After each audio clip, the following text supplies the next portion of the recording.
अस्सलाम वालेकुम नाजरीन, मैं हूं बख्तियार जफर और मेरे साथ हैं फरूक हुसैन सही साहब। नाजरीन, ये हमारी जो सवाल लाइब्रेरी टेक्नोलॉजी का सीरीज का ईद के बाद इसको दोबारा हमने शुरू किया। तो सबसे पहले तमाम देखने वालों को माह रमज़ान की मुबारक, खुशियाँ मुबारक, ईद की खुशियाँ मुबारक। अल्लाह ताला हमारे लिए ये ईद की खुशियाँ दायमी करें। तो फरूक हुसैन जई साहब, आपको खुश आमदीद कहते हैं। बहुत शुक्रिया बख्तियार। ईद तो गुजर गई खैर। और इनफैक्ट ये कि यार ईद तो हमारी सोते ही उधर गुजर जाती है। मतलब ये कि नमाज हम पढ़ते हैं और उसके बाद फिर आप पूरा दिन सो के गुजार देते हैं। मेरी आवाज़ सही आ रही है? जी आप जी सर। बताइएगा थोड़ा सा, क्योंकि देखें सर ये पीक आवर्स होते हैं जिसमें इंटरनेट बहुत बिजी होता है, तो अगर मैं कहीं रुकूं तो जी मुझे जी ज़रा सर, बता आवाज आ दीजिएगा। रही सर। सर आवाज आ रही है, सर आवाज अच्छा, आ रही है। आवाज़ और तस्वीर दोनों आनी चाहिए ना? मैं सर अर्ज कर रहा था कि जो अब हमने सवाल शुरू किया था, सवाल लाइब्रेरी टेक्नोलॉजी का, हमने सर एक सीरीज शुरू कर रखी है। तो उसके हवाले से सर आज हम एक सेशन लेने चाह रहे हैं कि जो हमारे क्वेश्चन आए हैं मुख्तलिफ कम्युनिटी की तरफ से, हमारे जो ऑडियंस है, हमारे जो प्रोफेशनल हैं, उनकी तरफ से जो क्वेश्चन आए, तो सर वो आज हम इसके अंदर डिस्कस करने चाह रहे हैं। हाँ, हम वही डिस्कस करते हैं, आप बिल्कुल पूछें सवाल। जी जी। अच्छा सर, सबसे पहले तो ये बताइए ना, थोड़ा सा हम पहले एक डिजिटल जो लाइब्रेरी है या हाइब्रिड लाइब्रेरी है उसके बारे में एक सवाल आया कि हमें ये मजीद बता दिया जाए कि हाइब्रिड लाइब्रेरी जो होती है वो क्या होती है। सर इसके बारे में थोड़ा सा बता दें, या डिजिटल जो लाइब्रेरी यार का कंसेप्ट एक दफा मजीद वाजिया कर दें सर। अच्छा देखें, हमने लास्ट टाइम जो बात करी थी उसमें हमने वर्चुअल लाइब्रेरीज की बात करी थी। हमने बात करी थी ई लाइब्रेरी की, हमने बात करी थी डिजिटल लाइब्रेरी की। लेकिन जो हार्वर्ड लाइब्रेरी है वो ये है कि ये बेसिकली कॉन्सेप्ट है, जिसका मतलब ये है कि आपके पास आपकी लाइब्रेरीज में वो रिसोर्सेज भी अवेलेबल हों जिसको हम ट्रेडिशनल रिसोर्सेज कहते हैं। और ट्रेडिशनल रिसोर्सेज से मतलब ये कि प्रिंट रिसोर्सेज, और उसके साथ साथ वो रिसोर्सेज भी अवेलेबल हों जो डिजिटल रिसोर्सेज हैं या ई रिसोर्सेज हैं। तो इसका जो एक मिक्सचर है, जो इसका मिक्स फॉर्मेट है, उसको हम हाइब्रिड कहते हैं। तो बस ये इतनी सी बात है, ये सिर्फ एक कॉन्सेप्ट है। अच्छा अच्छा। अच्छा सर, एक सवाल हमें कराची से मौसूल हुआ था, और वो कामरान साहब हैं, उन्होंने हमें एक सवाल यहाँ पे सेंड किया है। हमारे जो प्रीवियस हमने जो सेशन किए थे उन्हीं में से सवाल निकाल के, और वो कहते हैं कि सर कि डी स्पेस इंस्टॉल करने के बाद, जब हम डी स्पेस इंस्टॉल कर रहे हैं या कर लिया हमने, तो उसके बाद सबसे पहला जो काम हमें वो क्या करना चाहिए। या डी स्पेस इंस्टॉल करने के बाद सबसे पहली जो चीज़ है वो हम करते हैं कि आई मीन इंस्टॉल करने के साथ साथ ही जो हम करते हैं वो होता है उसका साइट एडमिनिस्ट्रेटर।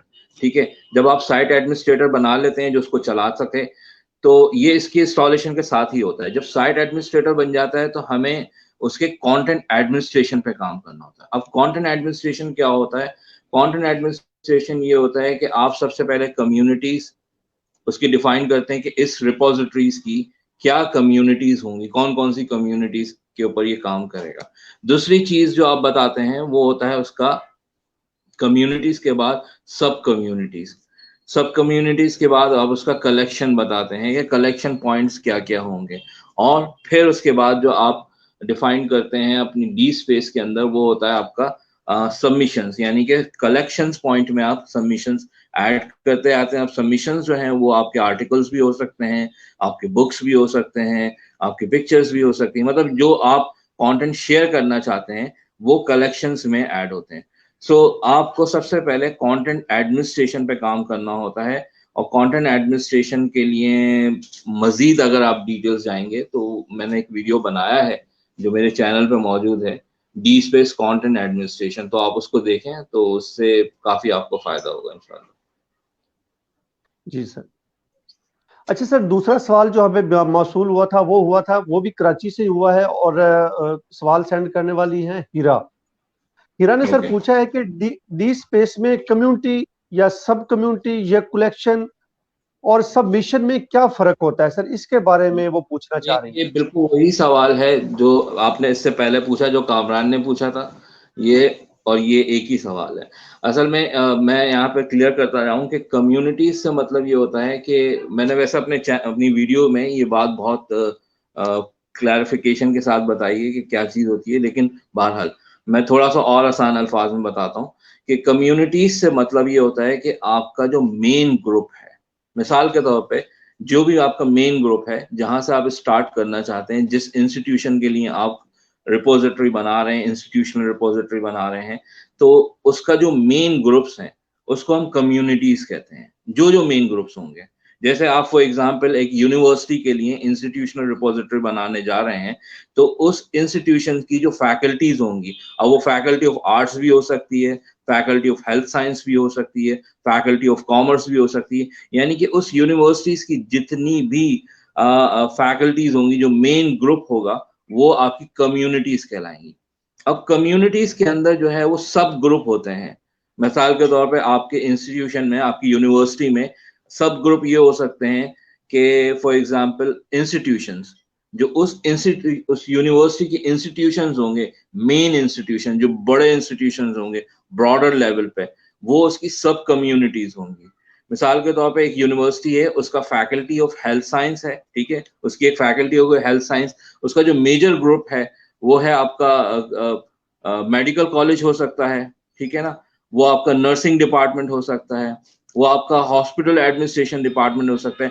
तो ये उसका जो कम्युनिटी है, उस मेजर कम्युनिटी का सब ग्रुप जो है, जिसको हम सब कम्युनिटी कहते हैं, वो होगा आपका उसका इंस्टीट्यूशन।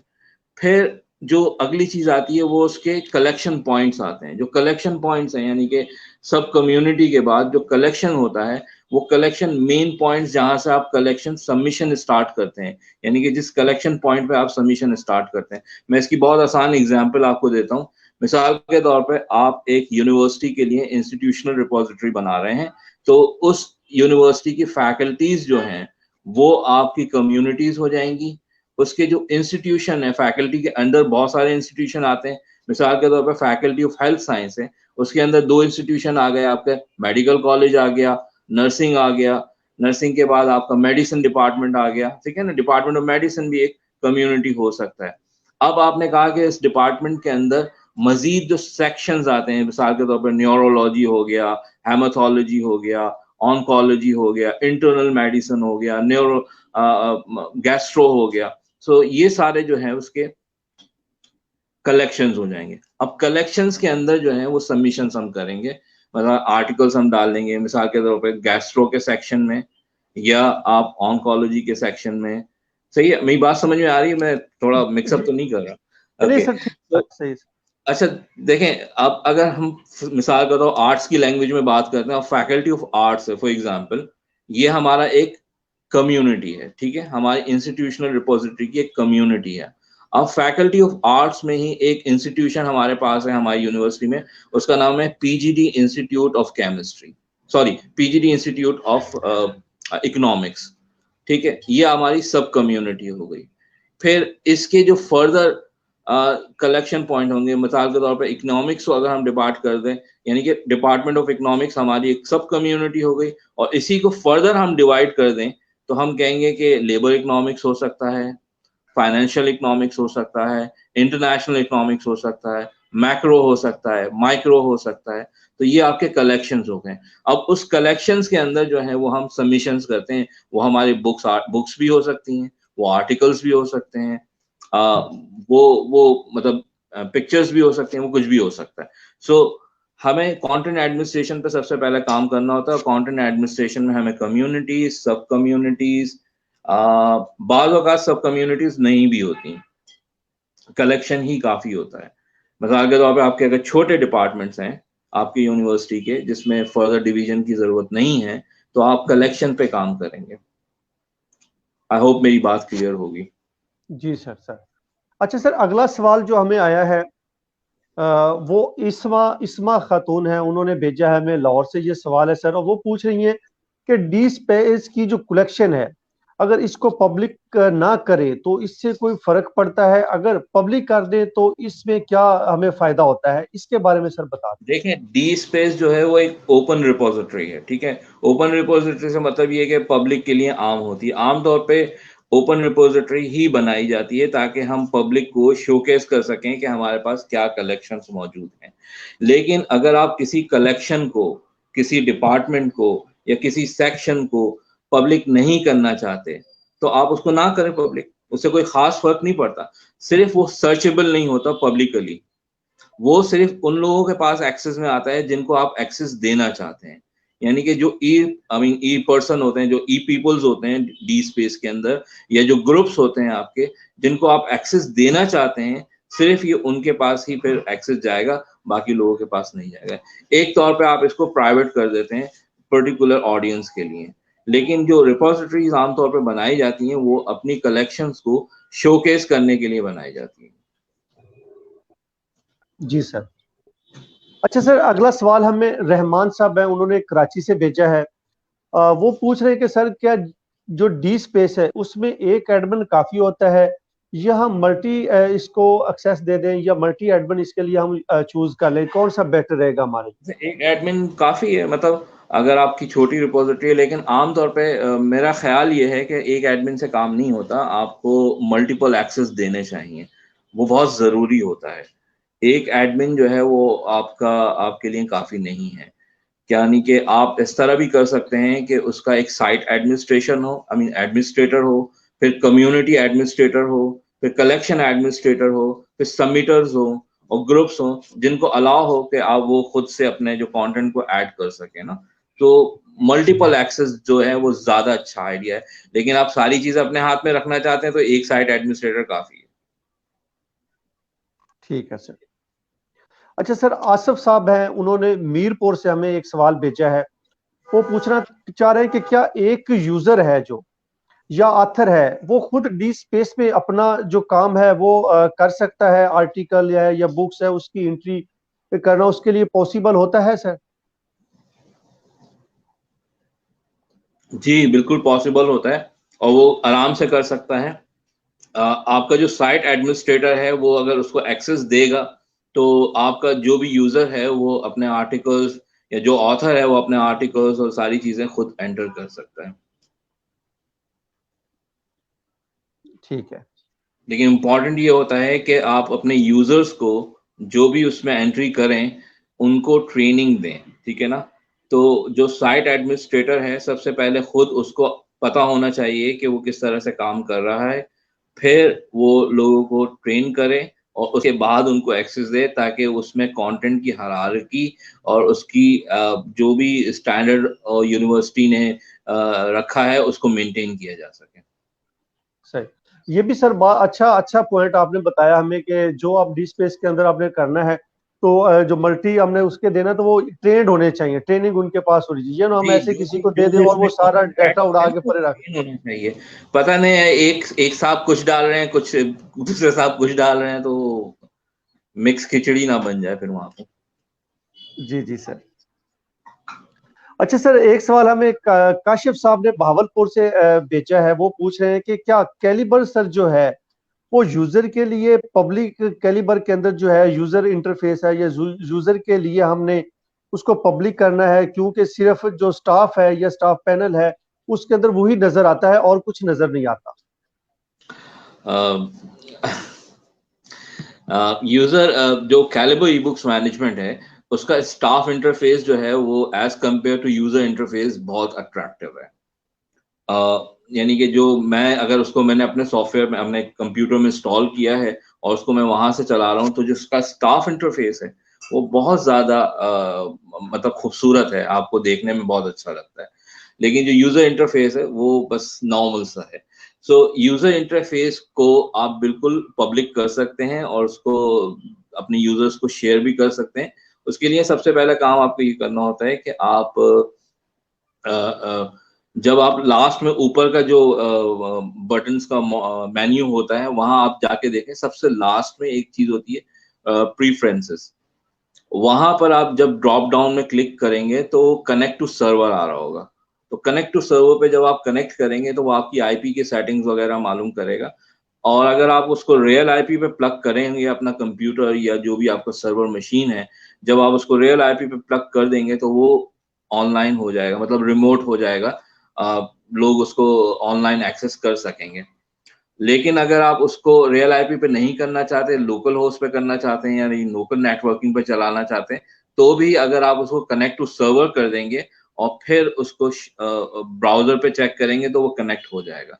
तो कैलिबर्स का जो यूजर इंटरफेस है वो इतना इफेक्टिव नहीं होता, लेकिन वो शेयर हो जाता है और उसको थोड़ा सा आप इंटरफेस डिजाइन कर सकते हैं, बिल्कुल कर सकते हैं। अच्छा सर, ये जो इंटरफेस यूजर इंटरफेस है कैलिबर का, इसको फुली तौर पे हम कस्टमाइज कोई भी करना चाहे तो वो कर सकता है? इसकी भी परमिशन होती है इसके अंदर?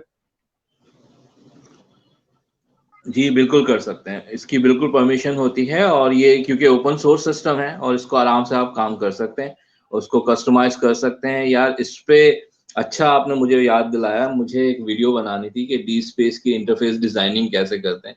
मैं अभी तक उस पे काम नहीं कर सका। बहुत पहले मैंने सोचा था, लेकिन I will do this.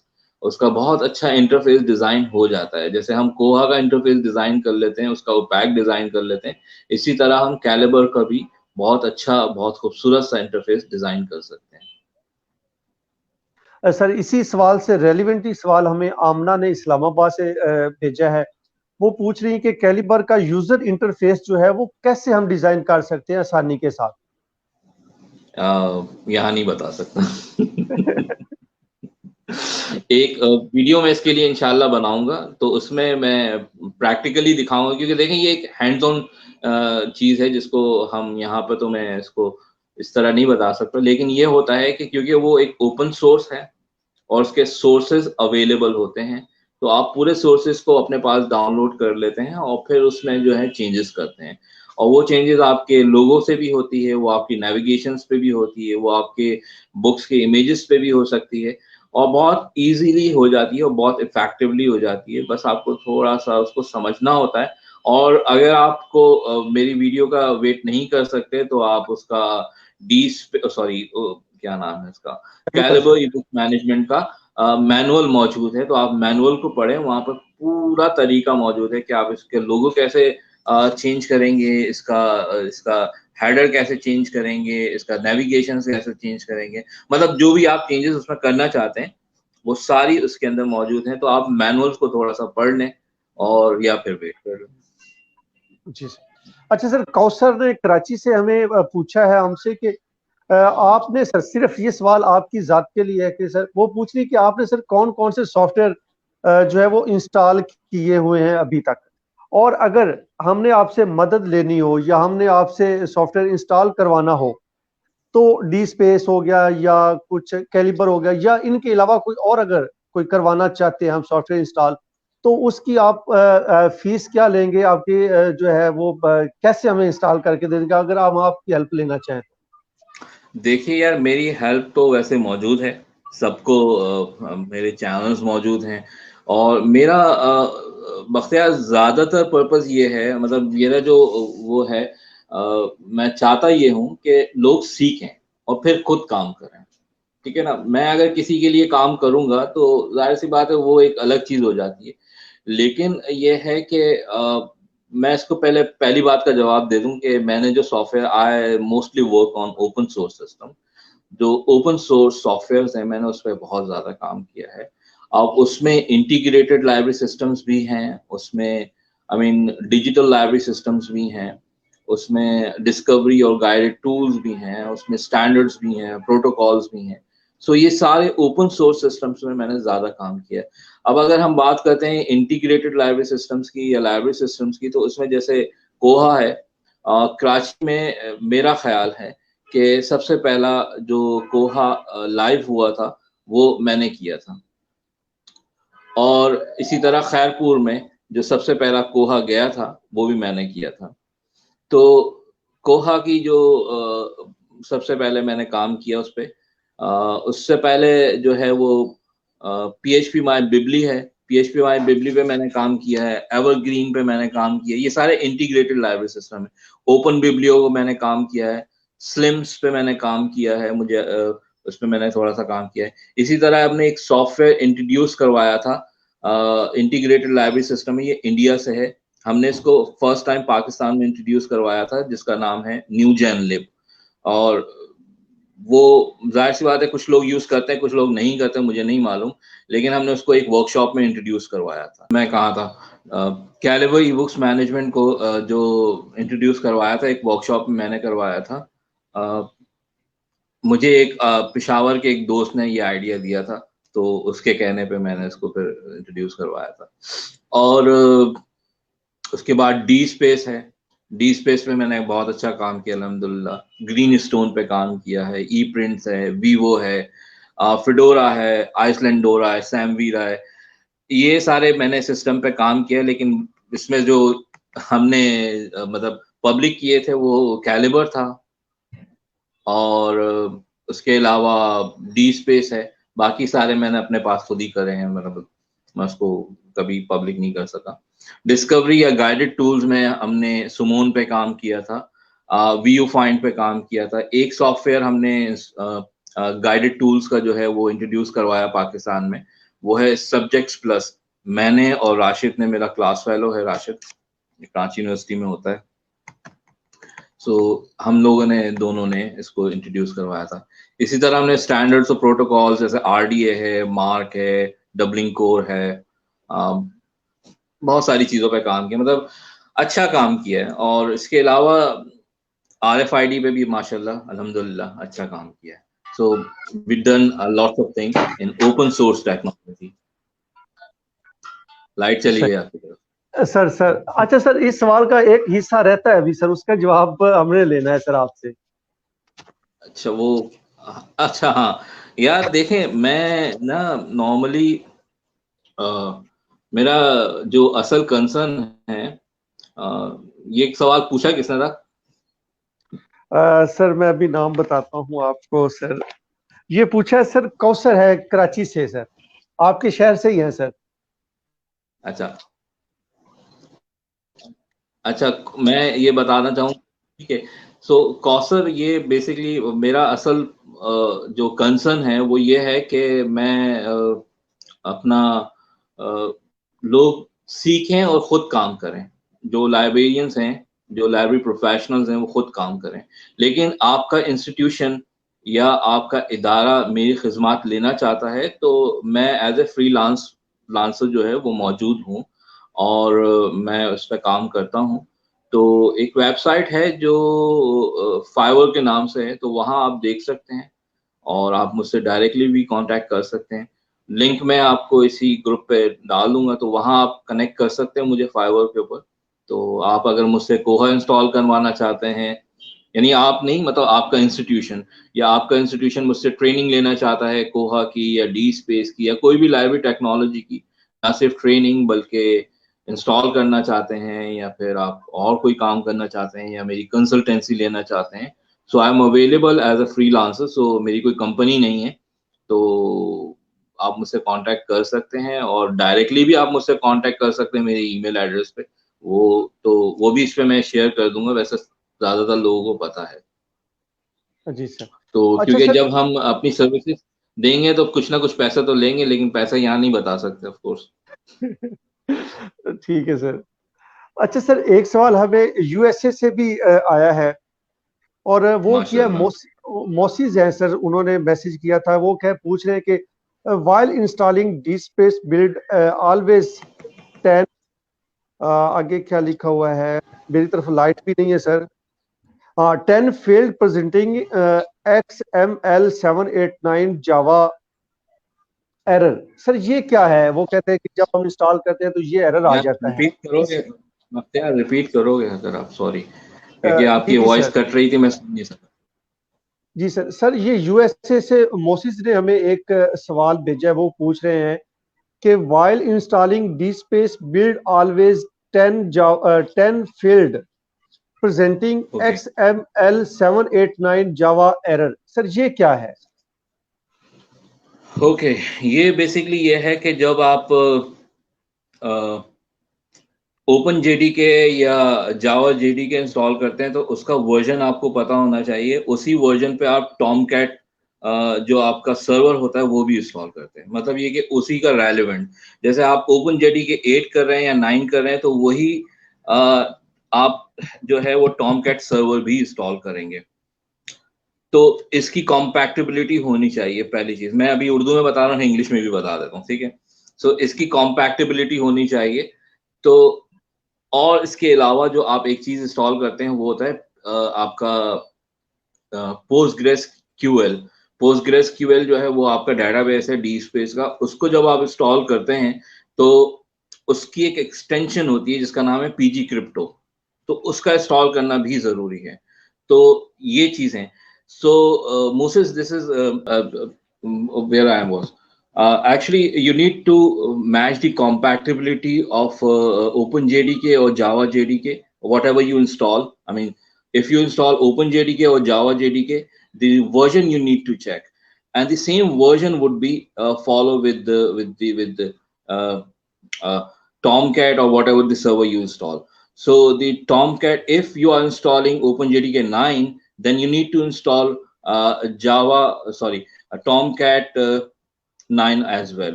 So the compatibility of both is required, and also you need to install after the PostgreSQL, you need to install one extension, that is PG Crypto. So I have discussed this in my video about the DSpace installation, and it is very important point to build all the DSpace compatibilities and all these things. So if you need a guide, so you can email me and I will provide you how to install DSpace guide, and that guide is available at me. और मैं उर्दू में भी बता देता हूँ कि अगर आपको डी स्पेस इंस्टॉलेशन के हवाले से कोई प्रॉब्लम आ रहा है तो आप मेरे चैनल पे देखें, उसमें एक मैंने वीडियो अपलोड किया है जिसमें मैंने बताया कि डी स्पेस कैसे इंस्टॉल करते हैं, और उसमें स्टेप बाय स्टेप मैंने सारा तरीका बताया। And if you need a guide how to install DSpace, वो भी मैं मौजूद है, आप मुझे ईमेल कर सकते हैं मेरे ईमेल एड्रेस पे, so I will provide you that guide actually. Okay sir. अच्छा सर, इसके बाद आखिरी सवाल जो वो मैं लेने जा रहा हूँ वो इंडिया से है सर। इंडिया से रवि कुमार ने हमें एक सवाल भेजा है और वो पूछ रहे हैं कि कोहा में अगर बुक्स का डाटा इंटर करना हो तो डी स्पेस से ये किस हद तक मुख्तलिफ होगा? देखें, कोहा जो है एक इंटीग्रेटेड लाइब्रेरी सिस्टम है, ठीक है, और कोहा में आप अपने फिजिकल होल्डिंग्स का रिकॉर्ड एंटर कर सकते हैं। जो बुक्स, जो जर्नल्स या जो सीरियल, जो भी रिसोर्सेज फिजिकली आपके पास मौजूद हैं, उन सब को आप उसमें एंटर कर सकते हैं, उसका डाटा एंटर कर सकते हैं। जबकि डी स्पेस जो है वो आपके इलेक्ट्रॉनिक या डिजिटल रिसोर्सेज की रिपोजिटरी होती है, ठीक है ना। अब अगर मैं आपकी बात को सही तरह समझा हूं तो वो ये है कि, या जो किसने पूछा ये सवाल? सर ये इंडिया से है, रवि कुमार या रवि कुमार सर। तो इनकी अगर बात को रवि कुमार की बात को अगर मैं सही तरह समझा हूं, वो ये शायद कहना चाह रहे हैं कि अगर कोहा में हम ऑनलाइन बुक्स का डाटा एंटर करते हैं तो वो डी स्पेस से किस तरह मुख्तलिफ है, शायद ये बात है। तो अगर हम कोहा में या ऑनलाइन बुक्स या ऑनलाइन जर्नल्स या इस तरह का जो भी हम डाटा एंटर करते हैं वो सारा वर्चुअली होता है हमारे पास, हम उसमें पीडीएफ वर्जन या एचटीएमएल वर्जन ऐड नहीं करते। जबकि डी स्पेस में हमें वो फाइल रिक्वायर्ड होती है बिट स्ट्रीम के नाम से, मतलब जो भी हम फाइल डालते हैं तो वो हमें डालना होती है उसके अंदर एज ए पीडीएफ या एचटीएमएल, हमें उसमें ऐड करना होता है। लिंक तो हम डी स्पेस पे भी दे सकते हैं, लेकिन कोहा में हम लिंक ही देते हैं, ठीक है ना। हम उसमें पीडीएफ या एचटीएमएल फाइल नहीं डालते, लिंक देते हैं जो किसी और सर्वर पे ऊपर मौजूद होती है, या तो आपके गूगल ड्राइव पे मौजूद हो सकती है या किसी और सर्वर पे मौजूद हो सकती है, लेकिन हम उसको लिंक आउट करते हैं, मतलब लिंक डाटा करते हैं। तो जब वो कोहा से कोई कनेक्ट होता है और उसको लिंक को क्लिक करता है तो वो उसका वहां उस सर्वर के ऊपर वो चला जाता है। और डी स्पेस में हम फुल पीडीएफ फाइल डालते हैं। अच्छा, आप मुझसे कुछ पूछ रहे थे शुरू में, वो आप शायद बात कर रहे थे हम रमजान के हवाले से या पता नहीं क्या था। खैर चलें आगे चलें। जी जी सर। अच्छा सर, सवाल का सेशन तो यहाँ पे मेरा ख्याल है जो हमने लास्ट प्रोग्राम किए थे उनमें से जो हमें सवाल तो वैसे सर काफी सारे मुझे मिले थे, तो उसमें से मैंने जो मेन सवाल थे वो छांटी करके वो आज आपके साथ शेयर किए। और नाजरीन से हम ये कहते चले कि ये सीरीज इंशाल्लाह फरूक हुसैन जई साहब के तावन से, इनके चैनल के तावन से और वॉइस ऑफ लाइब्रेरीज मिलके इनकी ये मुश्तरका एफर्ट है, इंशाल्लाह ये आने वाले वक्तों के अंदर कोई तो होगा जो ये समझेगा कि वाकई इन लोगों ने फ्री ऑफ कास्ट इतना टाइम इतना लगा कि हमारी कम्युनिटी, प्रोफेशनल कम्युनिटी को जो सर्व किया, उनकी खिदमत की है। तो बस हम कोशिश करते हमारे हैं कि लोग आपको अप्रिशिएट अच्छी करते हैं, अच्छी अच्छी बात मालूमात है। फराहम करें। बख्तियार, हमारे लोग अप्रिशिएट करते हैं, लोग तारीफ करते हैं, ऐसी बात नहीं है। लोग जानते हैं और आई थिंक कि देखें, आपको यूएसए से सवाल मौसूल हुए, आपको पाकिस्तान भर से सवाल मौसूल हुए, आपको विद इन इंडिया से भी सर। सवाल मौजूद है आपको। तो मेरा ख्याल है कि लोग समझते हैं और जिन लोगों को ज़रूरत है वो इसको महसूस करते हैं। बेसिकली हमारा कंट्रीब्यूशन है and we contribute in it. और अल्हम्दुलिल्लाह ये प्रोग्राम अच्छा जा रहा है। सवाल जितने होते हैं हम उसी के ऊपर बैठते हैं और आप जो है वो माशाल्लाह इस पर काफ़ी मेहनत करते हैं और जो क्वेश्चंस हैं वो आप सेलेक्ट करते हैं और एक जैसे सवाल को आप एक जगह मर्ज कर देते हैं। तो आई नो दैट। तो ये अच्छा चीज़ है जिसको हम चला रहे हैं अल्हम्दुलिल्लाह। और इंशाल्लाह अगले हफ्ते भी हम कोई एक नया टॉपिक जिसको हम डिस्कस करेंगे। और हमने आप हमसे सवाल पूछ सकते हैं। मेरे जहन में जो टॉपिक है वो है cataloguing and meta data management. So आप इस पे हमसे सवाल पूछ सकते हैं, कैटलॉगिंग और मैटर, या जो भी सवाल आपके जहन में, मतलब ये तो मेरे जहन में एक टॉपिक है, मतलब जो भी सवाल आपके जहन में है, आपको कैटलॉगिंग के हवाले से, आपको लाइब्रेरी टेक्नोलॉजी के हवाले से, इंटीग्रेटेड लाइब्रेरी सिस्टम के हवाले से। देखें, बेसिकली ये थीम सेलेक्ट करना उस वक्त होता है जब हमारे पास एक ही थीम के ऊपर बहुत सारे सवाल आ रहे हों। जैसे लास्ट टाइम बख्तियार के पास डिजिटल लाइब्रेरी सिस्टम्स के ऊपर बहुत सारे सवाल आए थे। So we just set the theme कि हमने डिजिटल लाइब्रेरी सिस्टम पे बात करनी है और हमने अल्हम्दुलिल्लाह बहुत सारे डिजिटल लाइब्रेरी सिस्टम्स पे बात करी और जो चीज़ें पॉसिबल थी बताना वो हमने सब बताई। और बाकी ये है कि अब अगर कोई ओपन क्वेश्चंस आते हैं तो चाहे वो इंटीग्रेटेड लाइब्रेरी सिस्टम्स पे हो, चाहे वो स्टैंडर्ड्स पे हो या किसी भी चीज़ के ऊपर हो, so we are available to answer और इंशाल्लाह हम उसको आंसर करेंगे। और बाकी आप, it's over to you Bakhtiyar. जी सर, बहुत शुक्रिया सर। और सर बस अब मेरा ख्याल है हम इजाज़त अब चाहें कि हमने प्रोग्राम, आपके आज के प्रोग्राम के अंदर जितने क्वेश्चन थे पिछले हमारे सीरीज के, वो हमने डिस्कस कर लिए हैं सर। अगर सर आप जो हालिया माह रमज़ान गुजरा, ईद की खुशियाँ गुजरी, उसके हवाले से कोई पैगाम देना चाहें हमारे नाजरीन को, ईद की खुशियाँ जो है वो मुबारक यार, कहना चाहें उनके लिए। हमारे पास थोड़ा सा टाइम है तो हम बात कर लेते हैं। मेरे ख्याल में 45 मिनट्स हैं, नहीं सॉरी, जी जी सर। 45 मिनट्स हो चुके हैं हमारे। और जी जी मेरे सर। ख्याल में कोई 15 मिनट हम उस पर बात कर लेते हैं। यार रमज़ान तो मतलब ईद तो हमारा अल्हम्दुलिल्लाह अच्छा गुजरा। जैसे शुरू में बात हो रही थी वो यही था कि हम नमाज पढ़ते हैं फिर सो जाते हैं। और रमज़ान में एक चीज़ जो मैंने काफ़ी ऑब्जर्व करी है ड्यूरिंग, और रमज़ान भी लास्ट रमज़ान के मुकाबले में as compare to last Ramzan वो काफ़ी अच्छा रहा, क्योंकि हमें इस दफ़ा मसाजिद की इजाज़त मिल गई थी। एंड लास्ट रमज़ान हमने ना मस्जिद में नमाज पढ़ी ना तरावी पढ़ी। इस रमज़ान में हमें नमाज की और तरावी की because of covid. So we allowed for that. तो अल्हम्दुलिल्लाह as compare to last Ramzan ये वाला रमज़ान काफ़ी अच्छा रहा। और इस रमज़ान में यार एक चीज़ मैंने काफ़ी ऑब्जर्व की, लेकिन मैं यार ये बात कहते हुए थोड़ा सा वो डरता हूँ क्योंकि मैं कोई मौलवी नहीं हूँ और ना ही मैं कोई तबलीग के लिए बैठा हूँ, या this is just to share my experience कि हमारा सबका फेथ है, we all believe on that. और ये बिल्कुल ट्रू है कि हमारा ईमान यही है कि रमज़ानुल मुबारक में जो शैतान है और उसके जो साथी हैं जिसको हम चेले कहते हैं, यानी कि मेन शैतान जिसको हम इब्लीस के नाम से जानते हैं अरबिक में, इंग्लिश में उसको सैटन कहते हैं। तो वो और उसके चेले जो हैं, जितने भी जिन्नात हैं, वो सब कैद कर दिए जाते हैं। And we are free whatever you want to do. ठीक है, you are free to do whatever you want. So आप, लेकिन उसके बावजूद जो है वो गुनाह जो है होते हैं। और वो क्यों होते हैं? क्योंकि आपका जो अपना सेल्फ है जो आपका अपना नफ्स, जिसको हम अरबिक में नफ्स कहते हैं और इंग्लिश में सेल्फ कहते हैं, जो आपका अपना अंदर है, वो सबसे बड़ा शैतान है। ये बिल्कुल इसी तरीके से है कि जब हम कहते हैं ना कि और उस शैतान से बढ़ के ताकतवर कोई और शैतान नहीं है। This is what I am right.